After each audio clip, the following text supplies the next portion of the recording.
Bonjour tout le monde. Nous sommes le, je pense qu'on est, c'est le 25? Oui, 25 octobre. Fait que je suis avec vous aujourd'hui et je vais apporter le message de la merveilleuse parole de Dieu aujourd'hui. Fait que aujourd'hui, c'est comme un peu l'histoire, si on veut, de deux sortes de déserts. Pas dessert, mais désert. OK? Deux sortes de déserts.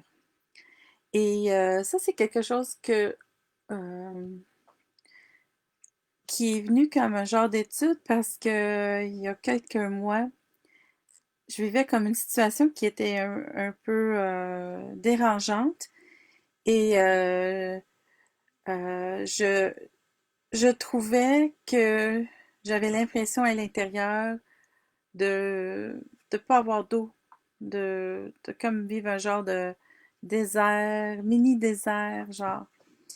Et, euh, et je posais la question au Seigneur, je dis Seigneur, pourquoi je me sens de même?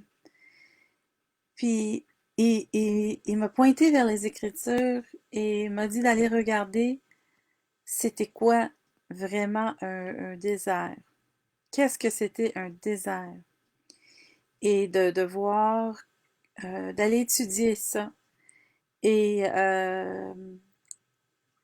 c'était comme, OK, ça n'a pas l'air très intéressant à première vue, mais je vous dis, dès que j'ai ouvert, c'est une de ces rares fois où dès que j'ai ouvert ma Bible, je suis tombée sur, c'est drôle, hein, c'est une petite chose, mais ça m'a vraiment touchée. Je suis tombée sur Luc, le premier chapitre de Luc, verset 80, qui dit Et le petit enfant croissa et se fortifia en esprit, et il demeura dans les déserts jusqu'au jour où il devait être manifesté à Israël. Et on parle ici, l'Écriture parle ici de Jean-Baptiste qui est venu préparer le chemin pour Jésus. Ça m'a vraiment marqué. Et de là, j'ai continué l'étude. À un moment donné, j'avais mis une pause sur cette étude-là, puis je suis retournée récemment. Fait que je vais vous partager ça. Je pense que ça va être une bénédiction. J'espère que ça va être une bénédiction pour vous comme ça l'a été pour moi. Amen. Fait qu'en premier lieu, parlons de c'est quoi un désert naturel. Parce que le titre, ça serait comme entre l'histoire de deux déserts. Donc, le premier désert, on parle d'un désert naturel. Qu'est-ce qu'on verrait dans un désert naturel? Ben, si on a une télé, même si on n'est pas déjà allé à un désert, on remarque que dans un désert naturel, une des démarcations, c'est qu'il manque d'eau. Il manque d'eau. Et parce qu'il manque d'eau, il manque de végétation. Et parce qu'il manque de végétation, il manque de nourriture. Et parce qu'il manque de nourriture, c'est pas une place propice à, que les choses vont croître. Et même les animaux et les humains vont vouloir aller habiter dans un désert. OK? Un désert naturel qui n'a pas été changé ou ils n'ont pas reçu comme par exemple, dans le naturel, la ville de Las Vegas était construite sur un désert naturel, mais parce qu'ils ont apporté de l'eau d'autres villes et ils ont créé des systèmes d'irrigation, tout ça, c'est pour ça qu'ils peuvent vivre à Las Vegas et faire comme s'il n'y avait pas de désert là-bas. Mais la ville elle-même est construite sur un désert. Mais ici, on parle d'un désert naturel qui n'a pas été changé par l'homme dans son état naturel. Fait qu'on voit les traits, surtout le trait d'un manque d'eau. C'est vraiment la démarcation d'un désert. OK. Maintenant, ce désert naturel, qu'est-ce qu'il y a? Manque d'eau, manque de végétation, manque de nourriture, manque aussi de protection parce que d'habitude, c'est presque soit des roches ou du sable. Et parce qu'il n'y a pas beaucoup d'arbres, il n'y a rien pour se cacher, il n'y a rien pour construire. Fait que manque de protection contre les animaux sauvages et manque de protection contre aussi les éléments du temps. Fait que ça soit des tempêtes de sable ou des vents, du froid et tout ça. OK? Ça, c'est le désert naturel. Maintenant, on va aller voir c'est quoi un désert spirituel. OK? Pour comprendre. Bon, un désert spirituel, la démarcation, encore une fois, c'est que il n'y a aucune ou presque pas d'eau, mais c'est de l'eau spirituelle qu'on parle. Fait que, OK, c'est quoi cette démarcation? Mais on parle, l'eau spirituelle, c'est euh, la parole de Dieu, OK? C'est la parole de Dieu en premier lieu. C'est aussi cette, la fontaine en nous qui jaillit euh, euh, avec tout ce que le Saint-Esprit nous apporte de notre esprit. Amen. Et ce désert spirituel aussi, on va voir que il peut se vivre en deux parties. Si on ne connaît pas le Seigneur, Jésus-Christ comme notre Sauveur, tout de suite, automatiquement, on est dans un désert spirituel. Automatiquement. Okay? Mais sans aucun puits, sans aucune source d'eau, sans aucune façon d'être abreuvi spirituellement. Okay? Maintenant, si on a le Seigneur Jésus-Christ comme notre Seigneur et notre Sauveur, on ne devrait pas être en train de vivre un désert spirituel, entre guillemets. OK? Mais voici qu'est-ce qui arrive. Qu'est-ce qui arrive? Ce que le Seigneur m'a montré, c'est que notre âme, pas notre esprit, mais notre âme peut être affectée par ce manque euh, de connexion, ce manque de la parole de Dieu, et à un tel point qu'on vit, on commence à vivre. Si vous entendez du bruit, c'est mon chat qui essaie de rentrer. Fait que on commence à vivre un genre de soif de quelque chose. C'est une soif spirituelle que notre âme ne va pas reconnaître tout de suite. Mais il va y avoir des manifestations, puis je ne parle pas des manifestations démoniaques, là, je parle des manifestations dans notre comportement. OK? C'est quoi? Ben, si on retourne à l'exemple d'un désert naturel, manque d'eau, manque de végétation, manque de nourriture. Pourquoi? Il n'y a pas de fruits. Les choses ne peuvent pas croître pour porter fruit. OK? Fait que dans l'aspect symbolique, mais maintenant dans l'âme, qu'est-ce qui arrive? C'est que on ne peut pas porter fruit, on n'a pas assez d'eau, on n'a pas assez de sources en nous où il y a un blocage qui se fait, qui empêche qu'est-ce qui est dans notre esprit de venir sortir.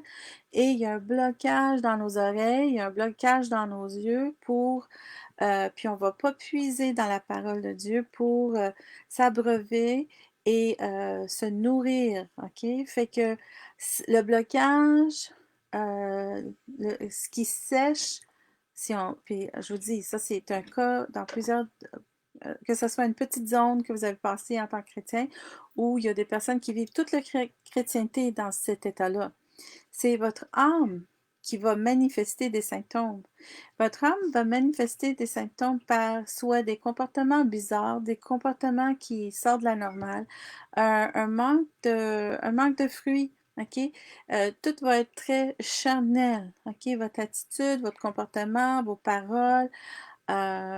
Puis c'est comme, à un moment donné, certaines personnes continuent là-dedans, dans cet état-là, tellement longtemps qu'on ne peut plus les distinguer entre chrétiens et non-croyants. OK? Mais ils sont encore sauvés. C'est qu'il y a tellement de sécheresse qui vivent, OK? Parce qu'ils ne vont pas boire à la source d'eau vive qui est Jésus-Christ et dans sa parole. Et ils sont en train de sécher à l'intérieur. Et là, ils vivent du découragement. Ça, c'est un des premiers signes quand on commence à vivre. Parce qu'on vit des désappointements. On est désappointé. Ça, c'est la vie. Ça va vous apporter des situations que vous n'avez pas demandées. OK? Et vous allez être désappointé certaines fois à cause de X, Y, Z raison. Mais le découragement, à un moment donné, le découragement devient un choix et une habitude. On peut commencer à juste être découragé parce qu'on ne comprend pas qu'en tant qu'enfant né de nouveau, on a le choix d'être découragé ou non. OK? C'est pas facile, mais il y a un choix. On peut vivre des désappointements, mais on peut choisir de ne pas laisser ces circonstances nous décourager. Comment? On s'encourage dans le Seigneur. Amen. On s'encourage dans le Seigneur, on s'encourage dans la parole de Dieu. Amen.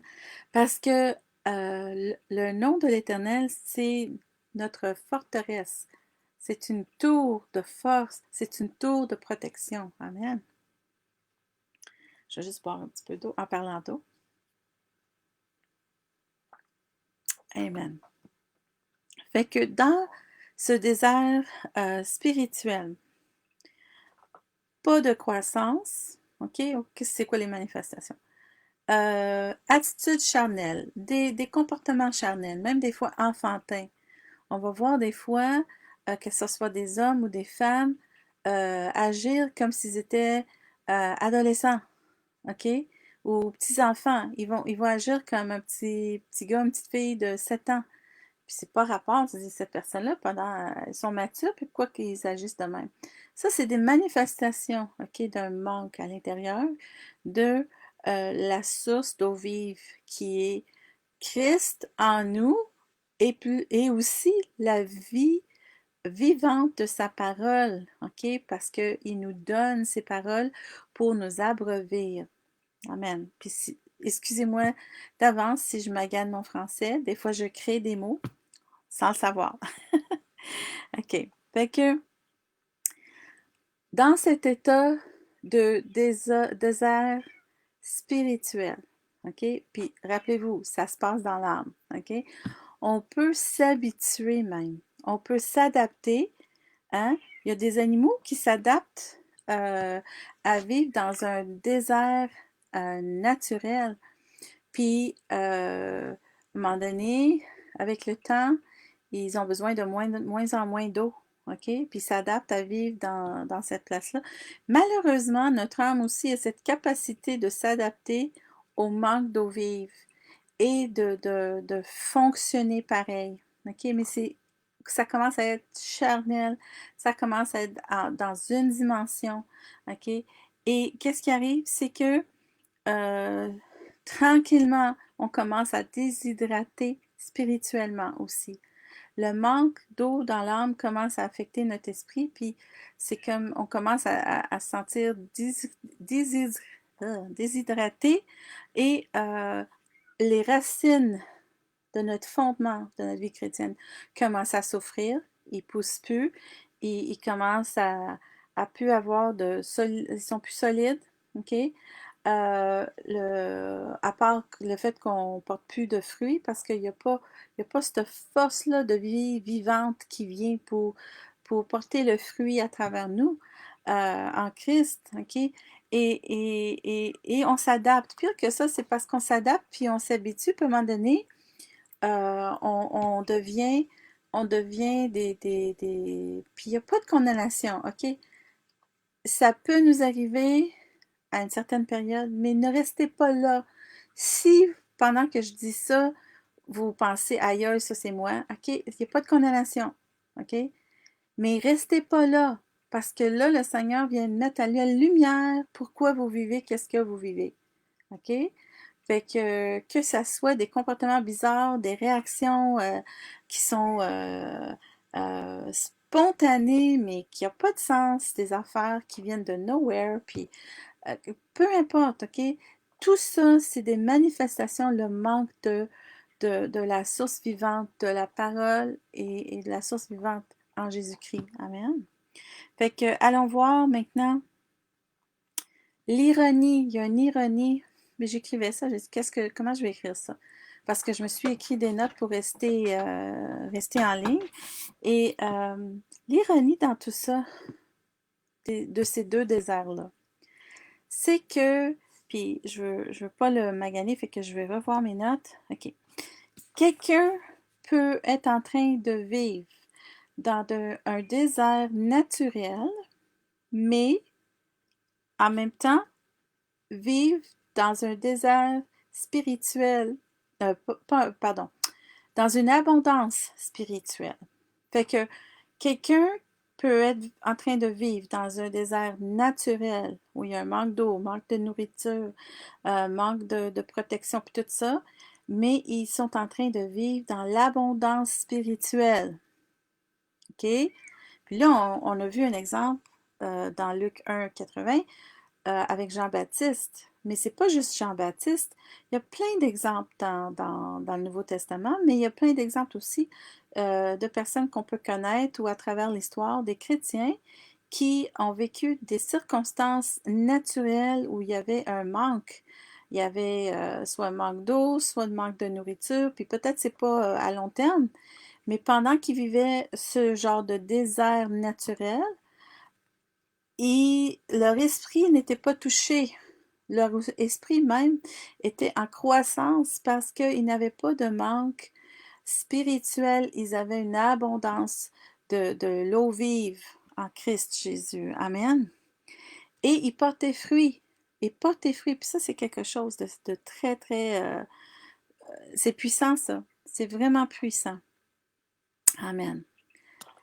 Comme j'ai dit, exemple, un exemple qu'on connaît tous, exemple de Jean-Baptiste qui vivait, lui, dans le désert, mais qui abondait d'eau vivante et qui abondait de l'Esprit de Dieu qui reposait même sur lui. Il n'était pas même en lui encore, mais juste avec l'abondance qu'il vivait.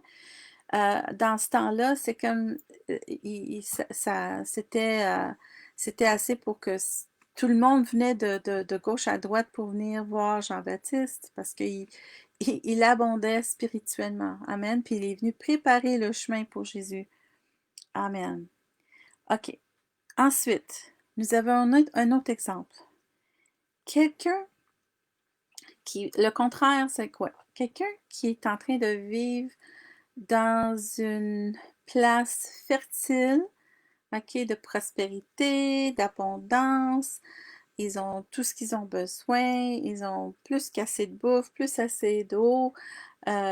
Tout roule. C'est super bien leur affaire à l'extérieur.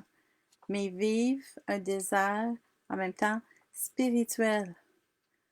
Fait que abondance qui roule à l'extérieur et en même temps une sécheresse spirituelle. Puis ça, on va le voir. Pardon. L'exemple, même de personnes qui ne connaissent pas le Seigneur, qui vont être en train de vivre ce genre des fois qu'on connaît tous du monde de même. Ils sont tellement bien, ils n'ont pas besoin de Dieu. Ça, c'est leur attitude. J'ai pas besoin de Dieu. Ma vie va bien. J'ai pas besoin de béquilles présentement. C'est comme ça leur attitude, OK?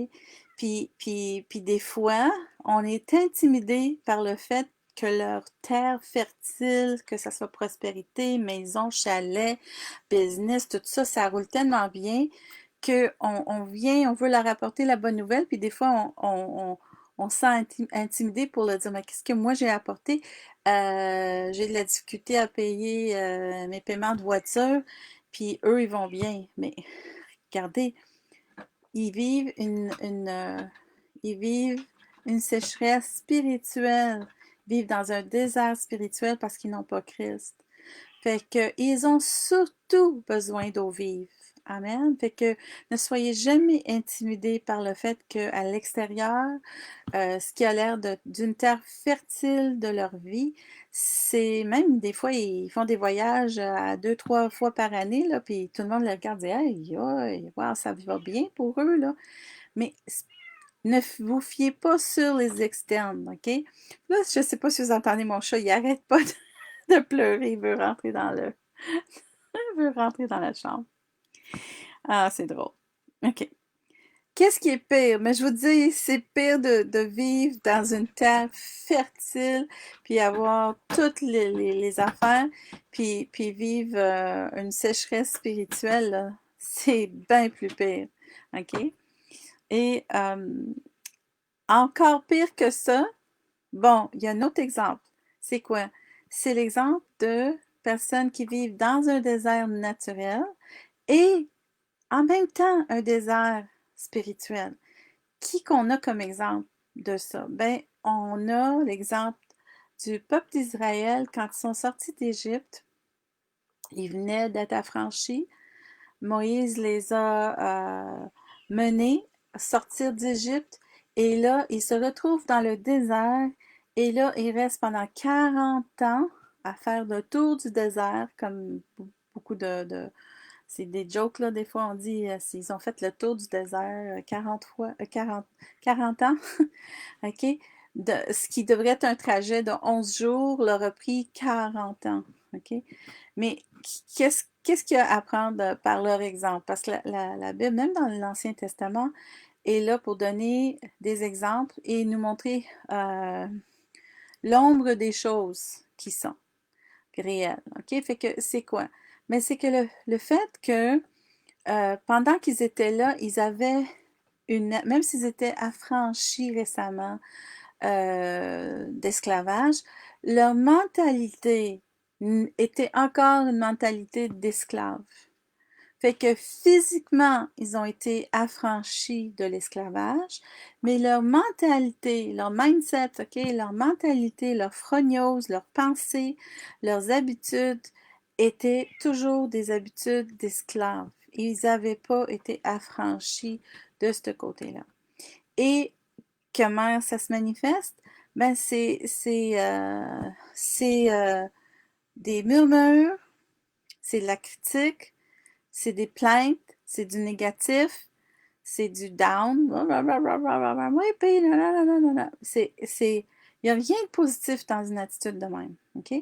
Bon, c'est sûr, les Israélites qui ont vécu ça, ils n'étaient pas nés de nouveau. Mais comprenons qu'ils avaient vu des miracles et des signes et des prodiges incroyables, vraiment incroyables et spectaculaires, et ils étaient encore dans cet état de pas croire, de murmurer, de se plaindre de Dieu. Puis qu'est-ce que Dieu leur a donné? Un genre de ombre des choses à venir, de la manne qui venait d'en haut. La manne qui venait d'en haut. Puis si, je ne vais pas aller lire là parce il y a beaucoup, beaucoup de paragraphes, mais allez voir dans Exode 16e chapitre, surtout le début, vous allez voir que même à un moment donné, ils commencent à se plaindre. Ils disent, on était bien mieux sous l'emprise des Égyptiens en Égypte. Parce qu'au moins, là, on mangeait, puis on buvait, puis, tu sais, genre, ce genre d'attitude-là hey, t'es en train de dire que t'étais mieux durant ta période d'esclavage parce que t'avais plus de bouffe, puis tu pouvais boire quand tu voulais, puis manger quand tu voulais, puis t'as pas compris que ce que tu vis maintenant, une zone miraculeuse, et c'est Dieu qui est en train de se manifester dans ta vie. Tu es en train d'avoir de la nostalgie de ton esclavage en Égypte. OK? C'est une ombre et un exemple pour nous parce que des fois, en tant que chrétien, on, si on est dans cette zone-là où notre âme est genre dans cet espace de sécheresse spirituelle, OK? Notre bouche commence à parler, murmure, critique, négatif. Ah, ben, tu sais, c'était beaucoup plus facile avant ma vie avec Christ, là, c'était bien plus facile, puis puis tatati, puis ça, c'est des signes, ok? Si vous vous écoutez des fois, là, ça fait du bien de s'écouter. Parce que peut-être les autres s'en rendent compte, mais si on s'écoute pas, on va pas s'en rendre compte à quel point qu'on peut être négatif et à quel point on peut être en train de murmurer tout le temps. Ouch! Je me parle à moi-même, OK? Mais c'est quoi? Peut-être on fait pas tout le temps, mais des fois, quand c'est facile de rentrer dans cette zone-là parce que telle chose n'est pas arrivée de la façon qu'on voulait, ou on fait face à tel défi, puis là, on a un désappointement, puis là, c'est quoi? Ben, l'opportunité de prendre le découragement vient. Il ne faut pas prendre le découragement. Il faut choisir de ne pas être découragé par les circonstances, mais d'être encouragé par la parole de Dieu, encouragé par le Dieu vivant, Jésus-Christ qui vit en nous. Amen. Amen.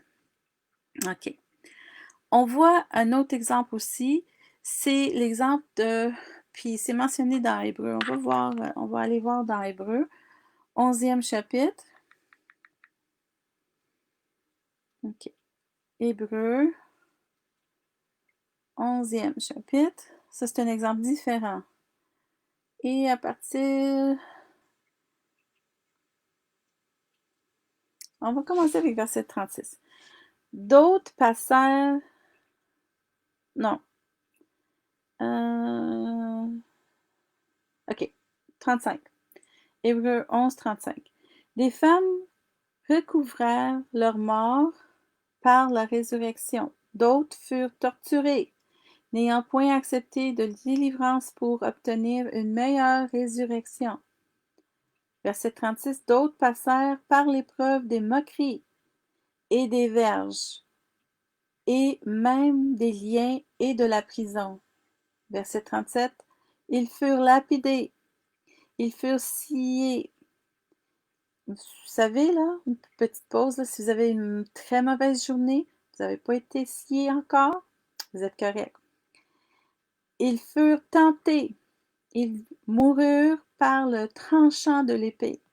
Ils errèrent çà et là, vêtus de peau de brebis et de peau de chèvre, dénués de tout, persécutés, maltraités. Verset 38.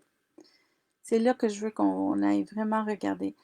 Eux dont le monde n'était pas digne. Vous avez vu ça?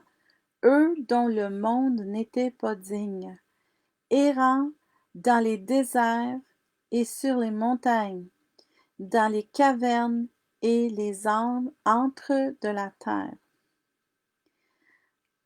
Qu'est-ce qui se passe ici? Bien, on voit qu'ici, il y a certains cas de personnes, c'est des personnes chrétiennes qui ont vécu des martyrs à cause de Christ, qui ont été persécutées à cause de Christ, mais qui ont demeuré victorieux parce que leur esprit a demeuré connecté et abreuvé par le Seigneur Jésus, par la parole de Dieu.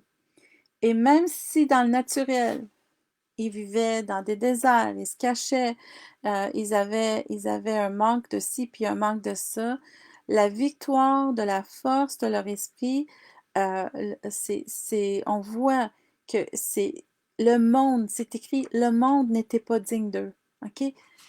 On est... Des fois, il faut se rappeler que cette planète, cette terre, n'est pas notre destination finale. C'est un stopover en anglais, on dit. OK?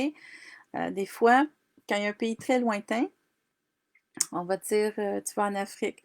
Mais des fois, tu vas t'arrêter en Europe avant, parce que déjà, ça fait comme 7 heures de voyage d'avion, 8 heures.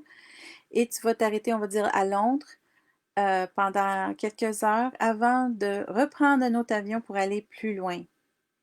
OK? Londres, c'est pas votre destination. Si vous commencez à être confortable à Londres, vous allez manquer le prochain avion qui va aller où vous êtes vraiment supposé d'aller.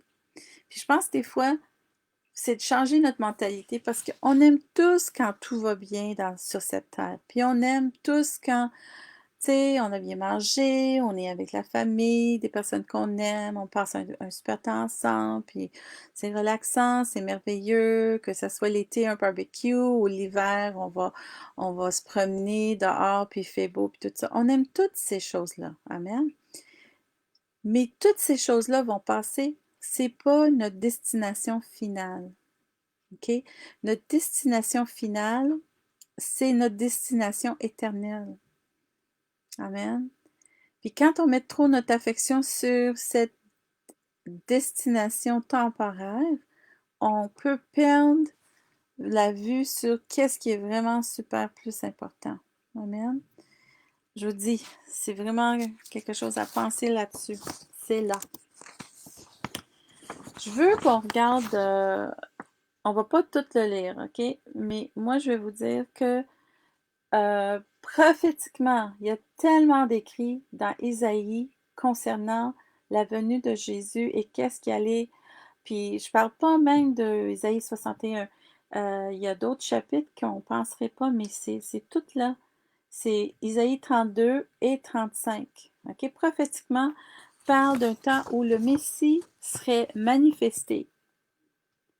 Et qu'est-ce que ça ferait? Euh, pas juste à, au désert naturel. Il allait avoir une manifestation dans les déserts naturels et une manifestation dans les déserts spirituels, les déserts de mentalité que les personnes avaient. Amen.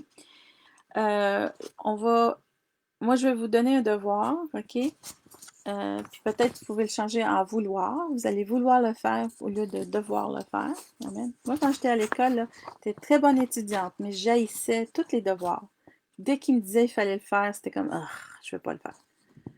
Mais j'aimais beaucoup l'école, puis j'avais des bonnes notes. Mais les devoirs, j'ai jamais aimé. Fait que c'est un vouloir, ok? Allez voir cette semaine dans tout le chapitre d'Isaïe 35. Mais lisez-le avec maintenant des yeux chrétiens, puis des yeux en comprenant que c'est prophétique, puis parler du Messie, ça va vous bénir, ok? C'est vraiment bon. Puis c'est tout le chapitre, fait que je ne vais pas lire tout ça avec vous aujourd'hui. Mais maintenant, allons voir à Isaïe 32. On va visiter Isaïe 32.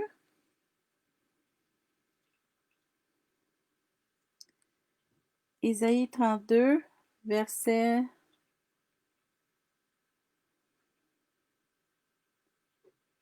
Ok, on va commencer avec verset 1. On ne va pas lire trop. On commence avec verset 1. Voici le roi régnera selon la justice. Les princes gouverneront avec équité. Ah, j'arrête là juste pendant une seconde. Vous savez, si la politique vous décourage, sachez que il y a un ordre dans le spirituel qui est parfait, où il y a la vérité, où il y a la justice, et ça, c'est avec le Messie, c'est avec Jésus-Christ. Amen. Amen. Je vais le relire. Voici le roi régnera selon la justice, les princes gouverneront avec équité, et chacun d'eux sera comme un abri contre le vent et un refuge contre la pluie, comme des ruisseaux d'eau dans une terre aride, comme l'ombre d'un grand rocher dans un pays désolé. Verset 3. Alors les yeux de ceux qui voient ne seront plus couverts, et les oreilles de ceux qui entendent seront attentives. Je vais juste faire une pause. Est-ce que ça vous fait pas penser aux phrases que Jésus disait tout le temps? Ceux qui ont des oreilles pour entendre, entendent, et que ceux qui ont des yeux pour voir, qui voient.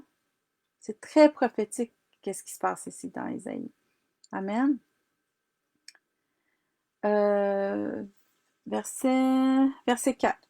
Le cœur des hommes légers entendra la sagesse. La langue des bègues parlera promptement et nettement. C'est tellement beau. OK? Puis ici, on voit cet aspect Jésus, le Messie, qui vient nous apporter ce refuge, cette place de sécurité, cette constance, ce rocher où euh, où on peut demeurer pour être en sécurité et qui nous apporte de l'eau même dans des lieux arides.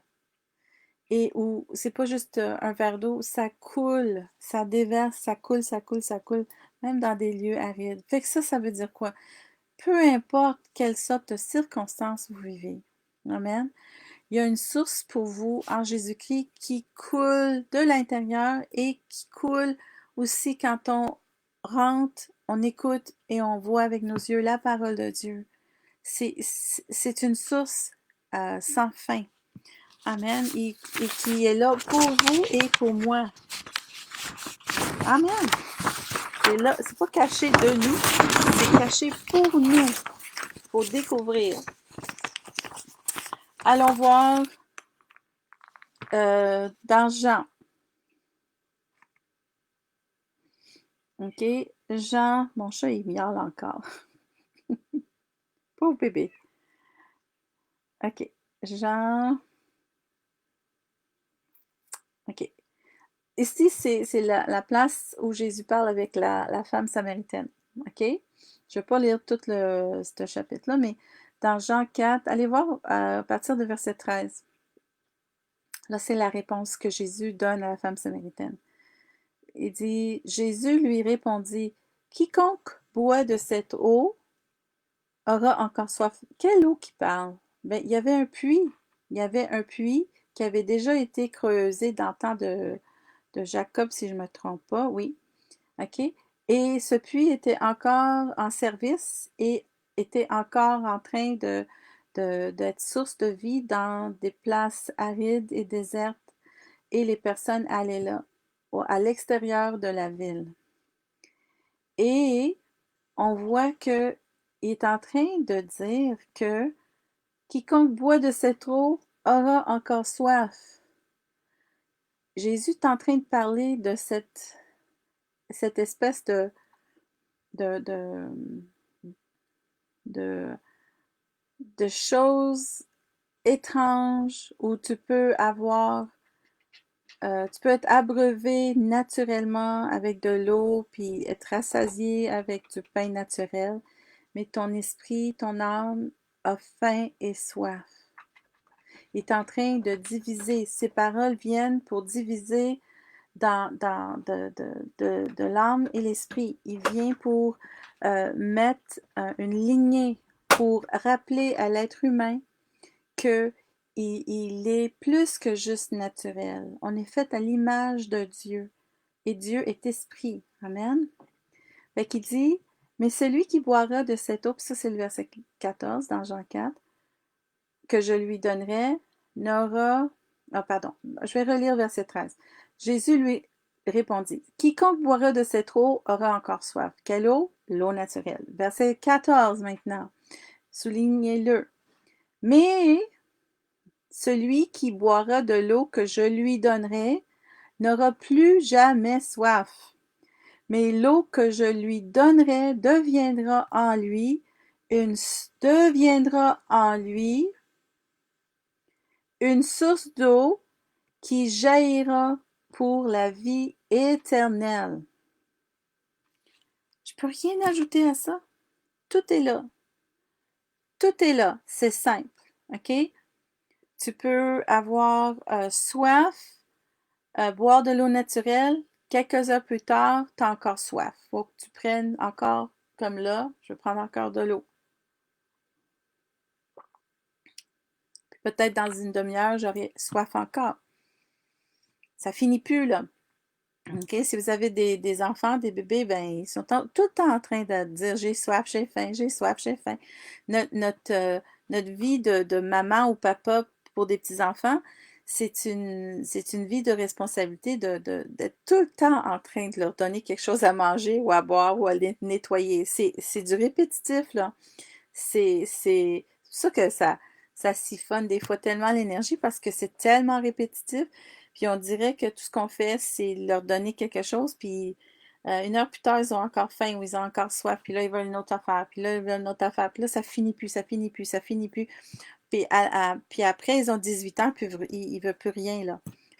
Ils connaissent tout, ils savent tout.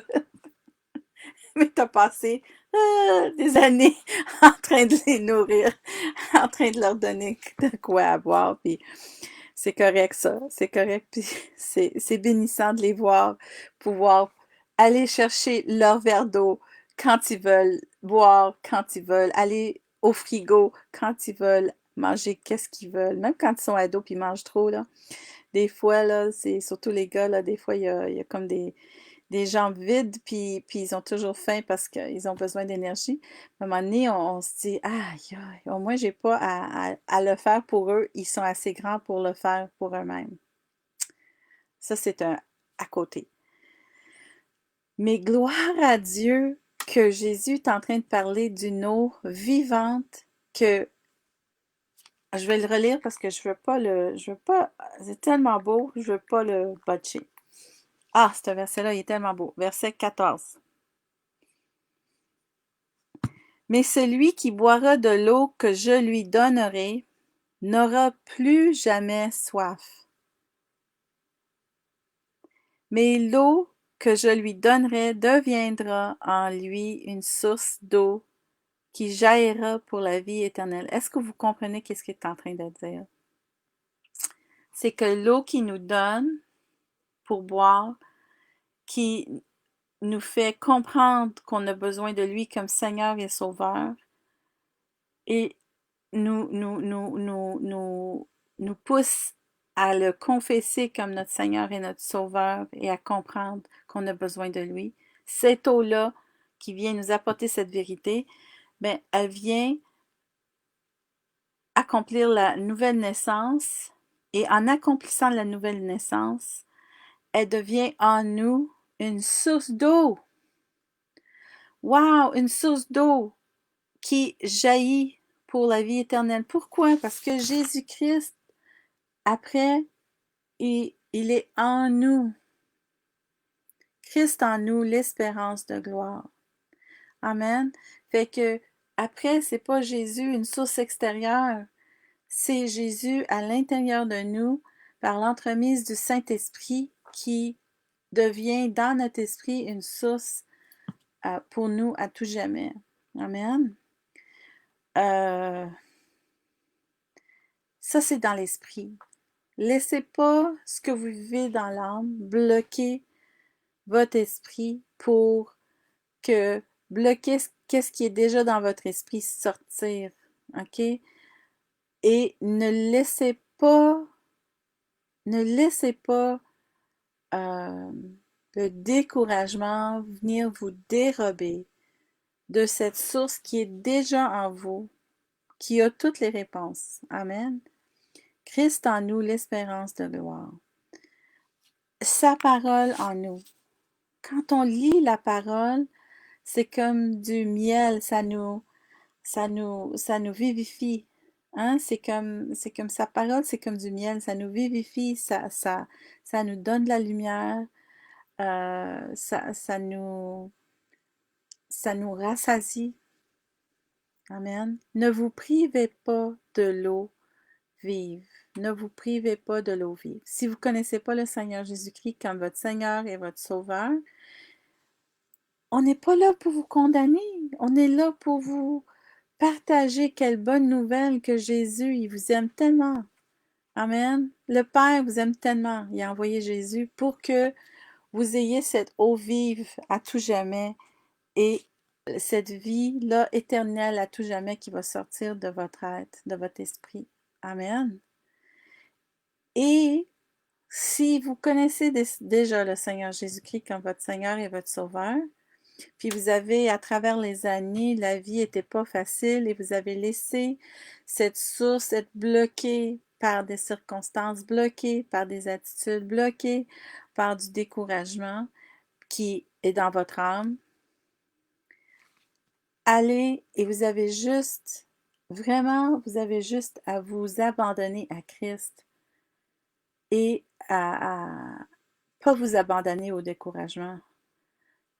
Et s'il y a de l'impardon envers d'autres, venez à Christ, puis il va vous donner la capacité de pardonner d'autres personnes qui, des fois, puis même des fois souvent, ne méritent pas d'être pardonnées. Mais vous savez quoi, là? C'est pas à nous de juger. Parce que nous, ce que Dieu s'attend de nous, c'est que comme lui nous a pardonné, on pardonne les autres. Pas parce qu'il le mérite, mais parce que nous sommes faits à l'image de Dieu. Nous sommes faits à l'image de Dieu et Dieu nous a pardonné. Amen. Donc, il nous donne cette capacité qui est divine de pardonner des choses qui sont souvent impardonnables.